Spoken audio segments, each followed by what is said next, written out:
சிவராத்திரி பத்தி 1000 கதைகள் சொல்லுவாங்க. ஆனா இந்த கதை எனக்கு கேட்கும்போது சுவாரஸ்யமாவும், இன்ட்ரெஸ்டிங்காவும் இருந்துச்சு. இல்ல இப்படியும் ஒரு கதை இருக்கா?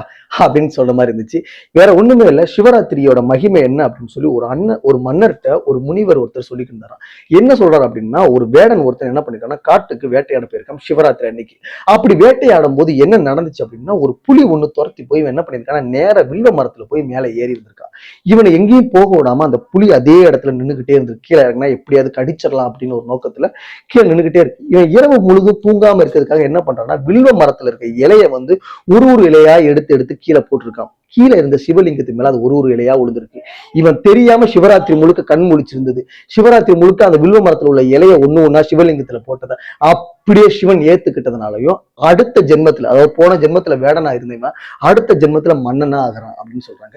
இப்படி நடந்தது எப்படி அந்த மன்னருக்கு தெரியும் அப்படின்னா, இவனுக்கு பெரிய சக்தி என்னன்னா, போன ஜென்மத்துல என்னவா பிறவியா நம்ம பிறந்தோம் அப்படிங்கிறத இந்த ஜென்மத்துல அவனால உணர முடியுமா? சோ அதனால அந்த முதியவர் சொல்ல சொல்ல சொல்ல இந்த மன்னர் சிரிச்சுக்கிட்டே இருந்தான். போன ஜென்மத்துல அவன் அறிந்தும் அறியாமலும் தெரிந்தும் தெரியாமலும் செய்த ஒரு சின்ன விஷயம், அதாவது சிவராத்திரில அவன் முழிக்கும்னு நினைச்சு முழிக்கல, அந்த வில்வ மரத்துல உள்ள இலைய வேணும்னு சொல்லி சிவலிங்கத்து மேல போடல. ரெண்டுமே தெரியாம நடந்ததுக்கு சிவன் கொடுத்த வரம் இருக்கு தெரியுங்களா, மன்னனா.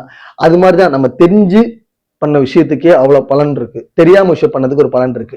அது மாதிரிதான் நம்ம லைஃப்ல முடிஞ்ச அளவுக்கு நம்ம நல்லதை பண்ணோம் அப்படின்னா அதுக்கு பின்னாடி வேற விதமான ஒரு பலன் இருக்குன்னு நினைக்கிறேன். சோ உங்களுக்கு சிவனை ரொம்ப பிடிக்கும் அப்படின்னா கீழே கமெண்ட் பாக்ஸ்ல கமெண்ட் பண்ணுங்க. சிவராத்திரி அன்னைக்கு உங்களுக்கு ஏதாவது ஒரு மேஜிக் நடந்துச்சு, இல்ல இந்த சிவராத்திரி அன்னைக்கு எனக்கு மறக்கவே முடியாது அப்படின்னாலும் கீழே கமெண்ட் பாக்ஸ்ல கமெண்ட் பண்ணிக்கோங்க. உங்களுக்கு சிவனை ரொம்ப பிடிக்கும்னா அந்த வீடியோவை ஷேர் பண்ணி விடுங்க. Thank you so much.